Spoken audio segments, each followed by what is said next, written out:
Welcome to our extension session of how to pronounce students' names correctly. In the session, I told you that we wouldn't have time to cover every piece of Spanish heritage names.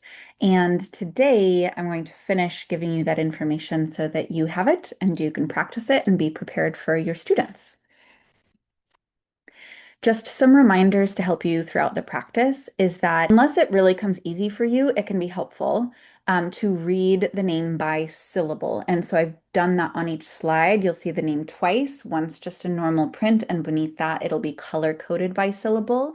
Native Spanish-speaking children learn to read by syllable as well. So it's a really natural way to get your mouth around Spanish. Also, the emphasis of a name will be underlined in that same color-coded name so that you know which syllable to emphasize. Emphasis is also indicated by accent. So if you see a name with an accent in it, that's where the emphasis goes. However, in most of our student information systems, an accent isn't possible or it doesn't transfer in. And so even if there's an accent in the name, it doesn't come through on our roster. My next tip is to start practicing your pronunciation slow, and then as it gets more comfortable in your mouth to go faster. You don't have to rush it from the beginning. And throughout the practice today, we're going to do some echo reading. So I'll point to myself when it's my turn, and I will point to you when it is your turn. Okay, so first we're going to look at names with the letter C. This one is one of the easiest ones for us to start with because it follows the same phonetic rules as in English. So when C is followed by A, O, or U, it makes the K sound. Ka, ko, ku are those syllables. And when C is followed by an E or an I, it makes the S sound. Say, see. I have a fun video for you that will help this stick in your mind. We're going to watch this brilliant teacher teach Kakoku Sesi to her first grade class. If you want to follow her after you watch this, look for Maria Fernanda's 1.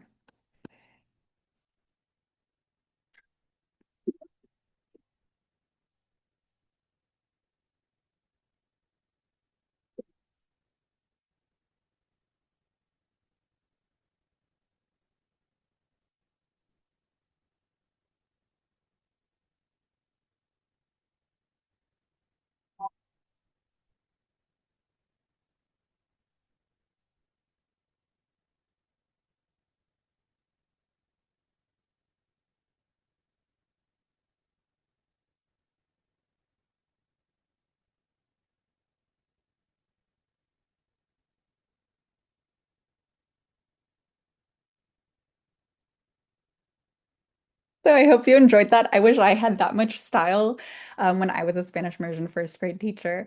That's not how I taught Kakoku Sesi. I wish I had.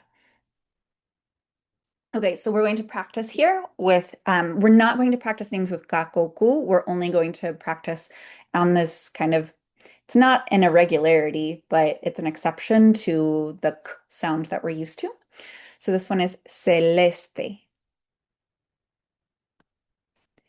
Celsius. We're going to do that one again. Celsius, Ceferino. And you'll notice there that I underlined the ri, just as a reminder of where that emphasis goes. Ceferino. Cecilia. This one isn't too different from the English version, but really getting those crisp Spanish vowels is very important. But that's in the original session. Leticia. Cynthia. So you'll notice here that the H is silent. So we learned that in the original session as well, even though the TH in English would say would be that digraph, the TH in Spanish will just say t because that H is silent. Cynthia. Celaya. Now we'll look at some last names. Oh, Celaya was a last name too. Cifuentes. All right, let's look at the letter G. This is a very similar pattern to what we saw with the letter C, that when followed by the A, O, or U, it makes the G sound, ga, go, gu. and when followed by the E or the I, it makes the h sound. He, he. Okay, I have no such video to show you this time, but we'll just jump right in. Ángel, Genaro, Génesis. One more time for that one. Génesis, Ginés, Gilberto, Giraldo, Sergio. This is another last name. Jiménez, Giro. Okay, so if C followed by E and C followed by I make the soft C sound, se, si, we have to have a way to spell the syllable que, ki, with that hard k sound. So the solution to that in the Spanish language is to use a QU. So QUE is que and QUI is ki. So let's look at some examples with que and ki. Raquel, Quetzali, Quique, Kiana. Here we have some last names again. Vasquez,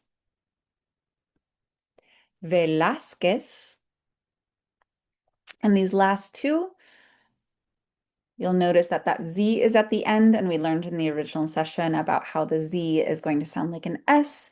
So if you missed that this first time around, let's practice these again and make sure that you're not just saying que, but you're also saying S at the end.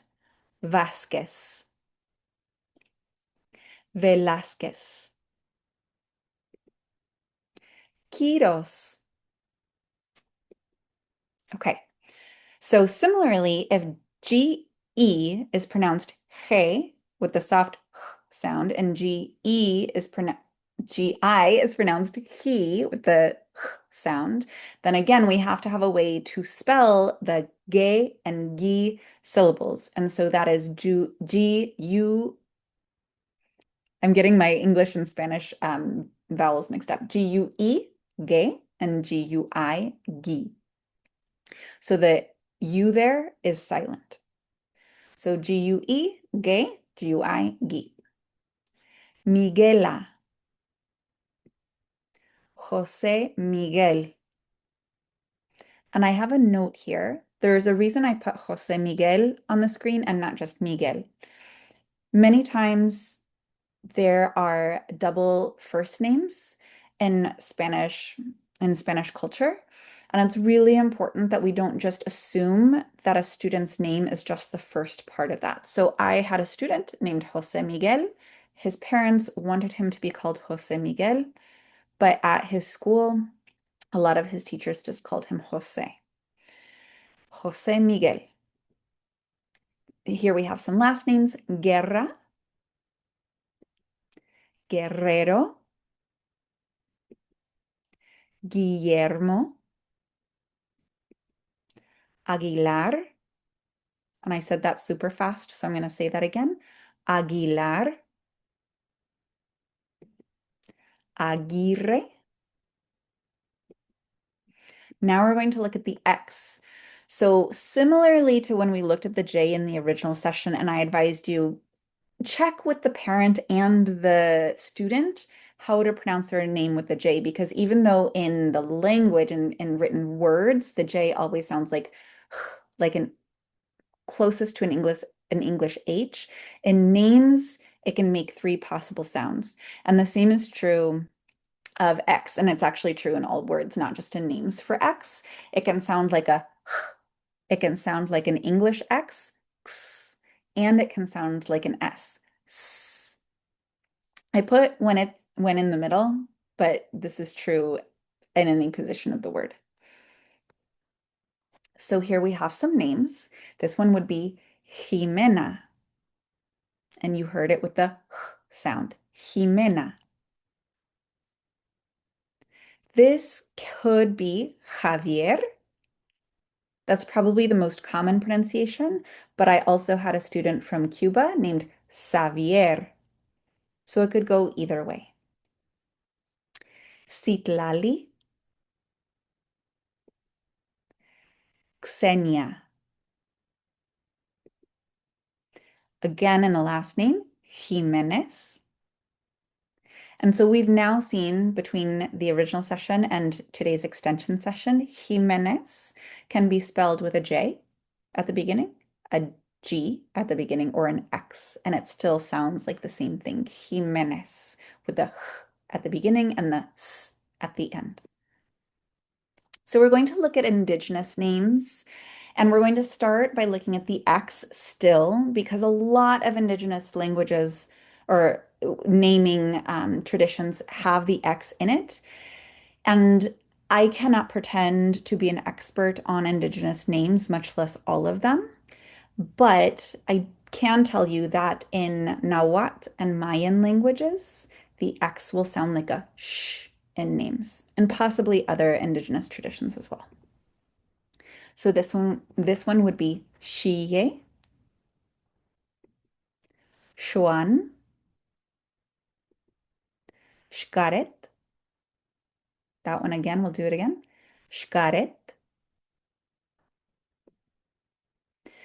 And as I was saying, in terms of I can't be an expert on all of the indigenous names, or I should say I am not. Um, Throughout Latin America, known to me, there are 560 distinct indigenous languages, and in Mexico alone, there are 68. So it's a very diverse linguistic group that we're looking at. So we'll just look at some interesting facts to know and like get some guiding points. But overall, my tip here is that if you see a name that is outside of the phonetic patterns that we have seen in these sessions around Spanish, it is probably not a Spanish name. And if a student is from Latin America, there's a good chance that it's actually an indigenous name and it follows a distinct phonetic system. So indigenous names often have in common